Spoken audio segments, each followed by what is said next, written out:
గురుర్బ్రహ్మా గురుర్విష్ణుః గురుదేవో మహేశ్వరః గురు సాక్షాత్ పరబ్రహ్మ తస్మై శ్రీ గురవే నమః.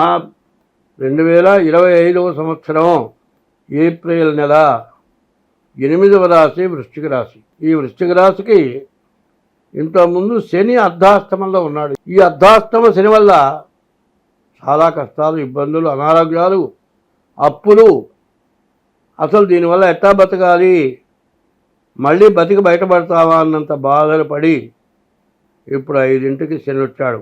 ఈ శని వల్ల మంచి జరిగే లక్షణాలే ఉన్నాయి. ఇప్పుడు లెక్క ప్రకారం రవి రేఖ లేకపోతే అరిచేతిలో ఎన్ని రేఖలున్నా ఉపయోగం లేదని చెప్తుంది. కాబట్టి ఈ రవి 6ంట ఉన్నటువంటి రవి వల్ల ఉద్యోగం కానీ, విదేశాలకు వెళ్ళటానికి కానీ, చదువుకుంటానికి కానీ, వాళ్ళు అనుకున్న చదువు పూర్తి చేయటానికి కానీ, మరి ఉద్యోగం చేయటానికి కానీ, ఎదురు లేకుండా ముందుకు వెళ్ళటానికి ఉద్యోగస్తులకి, చదువుకునే వాళ్ళకి చాలా బాగుంది. అయితే వ్యవసాయదారులకి కానీ, మరి ఇల్లు కట్టుకునే వాళ్ళకి కానీ, మోటార్ ఫీల్డ్ వాళ్ళకి కానీ మరి ఎవరికీ బాగాలేదు. వివాహానికి మాత్రం బాగుంది. ఇల్లు కట్టుబడి కట్టే వాళ్ళకి, ఇంటి సామాన్లు వ్యాపారం చేసే వాళ్ళకి చాలా రకాలుగా బాగుంది. వ్యవసాయదారులకి బాగా ఇబ్బందికరమైనటువంటి సమయము అని చెప్పాలి. అయితే ఇప్పుడు ఈ రాశుల్లో శుక్రుడు, రవి, గురువు, కేతువు 4 గ్రహాలు బాగున్నాయి.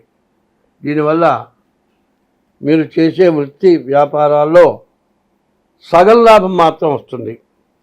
ఈ సగం ఖర్చు పెడుతుంది. కాబట్టి ఈ రాశివాడు తప్పనిసరిగా మీ జాతకం చూపించుకోవడం చాలా అవసరం. ఎప్పుడూ కూడా ఇట్లా ఉన్నప్పుడు, ఇట్లా ఉండటం కాదు, బాగున్నప్పుడు కూడా మనం ఓపెన్ చేయాలి. ఇప్పుడు ప్రతి వాళ్ళని కూడా లేచి నిద్ర లేవంగానే వాకింగ్ చేయండియా అనేవాళ్ళు. పల్లెటూళ్ళల్లో మా చిన్నతనంలో ఏం చేసేవాడంటే 2 ఏళ్ళకి బయలుదేరి వెళ్ళాలంటే ఓ చెంబు తీసుకొని 2 కిలోమీటర్లో 3 కిలోమీటర్లో ఊరి బయటికి వెళ్ళేవాళ్ళు. ఈ చెంబు తీసుకొని రన్నింగ్ పరిగెత్తుకుంటూ వెళ్తుండేవాళ్ళు. ఈ నడిచి వెళ్తూ ఉంటే చంద్రుడి వల్ల వచ్చేటువంటి చల్లదనం కింద నేల మీద ఉన్నటువంటి చెట్ల మీద ఆ చల్లదనం నీటి బుట్టబడతాయి. ఇవి అరికాలికి తగిలితే ఔషధులు కలుస్తాయి.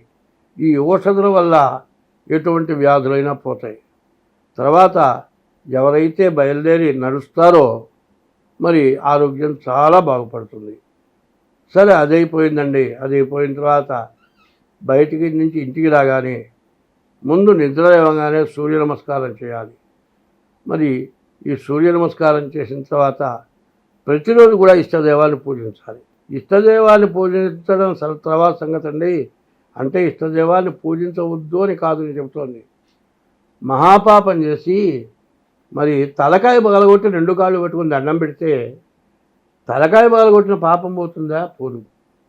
కాబట్టి కలకంటి కంట కన్నీరులికిన చెరి ఇంట నిలువ నేలకు సుమచేరుంది. ఇంట్లో భార్యని ఎవడైనా సరే బాగా హింస పెట్టి ఎప్పుడూ ఏడుస్తూ ఉండేటట్లుగా చేసి తల్లిదండ్రులకు అన్నం పెట్టినా, దేవుణ్ణి పూజించినా, ఎన్ని చేసినా కూడా ఆ పాపం వల్ల మాత్రం ఆ పాపం పోదు, ఈ పుణ్యం నిలవదు, పాపం పెరుగుతుంది. కాబట్టి ప్రతి వ్యక్తి కూడా పాపమైన పనులు చేయకుండా ఉండి పుణ్యం చేయాలి. ఈ పాపం వల్ల మనకు బాధ కలిగింది అనుకున్నప్పుడు, ఇది తప్పు అని తెలిసినప్పుడు మళ్ళీ ఆ తప్పు చేయకుండా ఉండాలి. అట్లా చేయకుండా ఉంటే నీవు పుణ్యం చేయకపోయినా పర్వాలే, దేవుణ్ణి పూజించకపోయినా పర్వాలే, దేవుడు ఎప్పుడు రక్షిస్తాడు. ఒక్కొక్కళ్ళు ఏమంటారు, దేవుడికి దండం పెట్టరు. ఏమనయ్యా నీవు దేవుడికి దండం పెట్టడం నా చేత కాదంటుందో కాక ఆమె ఏం చేస్తుంది, ఇంటికి వచ్చిన వాడికి కడుపు నిండా అన్నం పెట్టి పంపిస్తుంది. ఆమె పుణ్యం అంతా ఇంత పుణ్యం కాదు. దేవుడికి దండం పెట్టడం ఏందో తెలియదు, కానీ ఎవరికి అపకారం చేయటం ఆమెకు తెలియదు. అది పుణ్యమే. అట్లాగే పాపం లేకుండా ఉండాలి, దైవాన్ని పూజించాలి. ఈ రాశి వాళ్ళకి సరిగ్గా చెప్పాలంటే మరి 4 గ్రహాలు పూర్తిగా బాగాలేవు. ఈ 4 గ్రహాల వల్ల వ్యాపారానికి ఇబ్బంది. తర్వాత మీరు ఎవరికైనా ఇస్తే డబ్బులు రావు. ఎవరికైనా ఇచ్చినవి ఇంతకుముందు ఇచ్చినవి రావు. ఇప్పుడు ఎవరికైనా ఇస్తే మీ జీవితంలో ఆ డబ్బులు తేలేరు. తర్వాత అనారోగ్యాలు, వ్యాధులు రావడానికి అవకాశం ఉంది. కాబట్టి ఈ రాశి వాళ్ళు ఏం చేయాలి? ముందుగా మీ డేట్ ఆఫ్ బర్త్ ద్వారా మీ జాతకం చూపించుకోవడం చాలా అవసరం. తర్వాత ఎప్పుడూ కూడా ఇష్టదైవాన్ని పూజించడం. ఎవరైనా సరే ఒకటే చెబుతున్నా, హిందూ ధర్మం అనాది ధర్మం.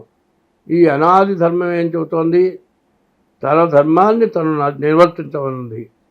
తన దేవుణ్ణి తను పూజించమనుంది.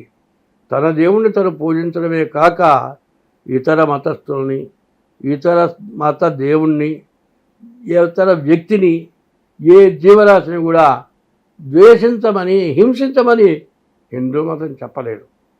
అందువల్ల ఇతర మతస్థులు కొంతమంది హిందూ మతాన్ని చాలా రకాలుగా ద్వేషించిన, ఆ మతం నుంచి హిందూ మతంలో వాళ్ళని మార్చినా దానివల్ల వచ్చే నష్టం అంటూ ఏమీ ఉండదు. ఎప్పుడూ కూడా ధర్మో రక్షతి రక్షితః. ధర్మమైన పద్ధతుల్లో ఎవరైతే నడుస్తారో వాళ్ళకి ఎటువంటి నష్టం ఉండదు. ఇప్పుడు ప్రచారం చేసి మతాన్ని పెంచుకోవాలనుకోవటం వల్ల మతం పెరగదు. నీవు మతం అనేది మనుగడ నేర్పేది మతం. కాబట్టి ఈ రాశివాడు ఎప్పుడు కూడా మంచి నేర్చుకోవటమే ఈ హిందూ మత సాంప్రదాయ లక్షణం. కాబట్టి ఈ రాశివాళ్ళు ఎవరి ఇష్టదైవాన్ని వాళ్ళు పూజించడమే కాక మీ డేట్ ఆఫ్ బర్త్ ద్వారా మీ జాతకాన్ని చూపించుకోండి. మీకు అన్ని విధాలా బాగుంటుంది. కలియుగంలో భగవంతుడి యొక్క నామస్మరణ చేయాలి అంటే నీ నుంచి ఎటువంటి పాపం చేయకూడదు. ఎటువంటి పాపం లేకుండా ఉండి భగవంతుడిని స్మరిస్తే మోక్షం, మళ్ళీ జన్మ లేదు. జన్మ లేకుండా ఉండాలా? 84 లక్షల జన్మలు మనం ఎత్తాము. ఈ 84 లక్షల్లో ఆకాశంలో తిరిగే జీవరాశులు 21 లక్షలు, భూమి పైన ఉన్న జీవరాశులు 21 లక్షలు, భూమి లోపల తిరిగే జీవరాశులు 21 లక్షలు, సముద్రంలో తిరిగే జీవరాశులు 21 లక్షలు, 84 లక్షల జీవరాశుల యొక్క జన్మలు మనం ఎత్తాము.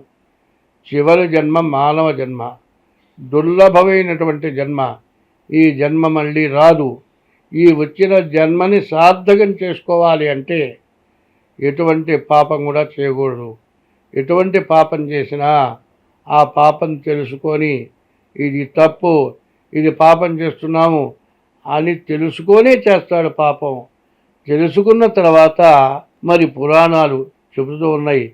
దీనివల్ల నీవు నశించిపోతావని చెబుతూ ఉన్నటువంటి మాటలు తెలుసుకొని పాపాన్ని పోగొట్టుకొని పుణ్యమైన కార్యాలు చేస్తూ భగవంతుడిని స్మరిస్తూ భగవన్నామం చేస్తూ అందరితో కలిసి మెలిసి ఉంటూ తింటూ తను తింటూ ఒకరికి పెట్టాలి.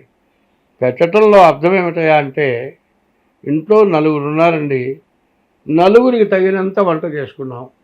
ఇంకొక మనిషి వచ్చాడు, ఆ మనిషికి కడుపు నిండా పెట్టి మిగిలిన 4 పంచుకు తింటే అంతకంటే చాగలేదు.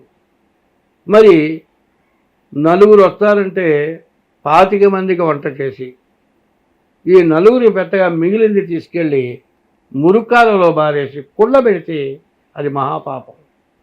అట్లా కాకుండా ఆకలైన వాడికి అన్నం పెట్టాలి, మనం తగ్గించుకోలేనా వాళ్ళకి పెట్టాలి.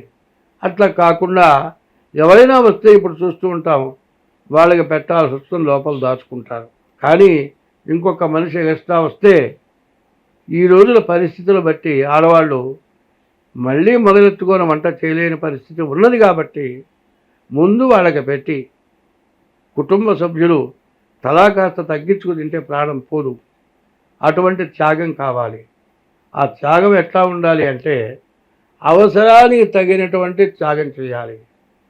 ప్రమాద పరిస్థితుల్లో మరణించేటప్పుడు తలా ఒక చెయ్యి వేసి సెకండ్ల మీద మందు వాడితే బతికేటువంటి సమయంలో ప్రాణ రక్షణ చేయటం. దాహమై చచ్చిపోయేటప్పుడు మంచినీళ్ళు రావాలి. మరి ఆకలి అయినప్పుడు అన్నం కావాలి, మరి దాహం అయినప్పుడు మంచినీళ్ళు కావాలి. ఇటువంటివి ఎవరైతే చేస్తారో ఈ కలియుగంలో ఎవరైనా సరే తన ఇష్టదైవాన్ని ఎప్పుడూ పూజించాలి. ఇష్టదైవాల్లో మొట్టమొదటి దైవం నిన్ను 10 నెలలు గర్భవాసాన్ని మోసి కానీ పెంచిన తల్లి మొట్టమొదటి దైవం. 2 తల్లి పెంచడానికి తగిన అవకాశం ఇచ్చిన తండ్రి రెండవ దైవం. తర్వాత విద్య చెప్పిన దైవం 3వ దైవం. అసలైన దైవం ఎప్పుడు ప్రార్థించే దైవం 4వ దైవం. తల్లి, తండ్రి, గురువు, దైవం. వీళ్ళని ఎప్పుడు కూడా మర్చిపోకుండా ఉండాలి. కాబట్టి ఈ రోజులు అందరూ తప్పించుకొని ధర్మగుణం కలిగి ఉండాలి.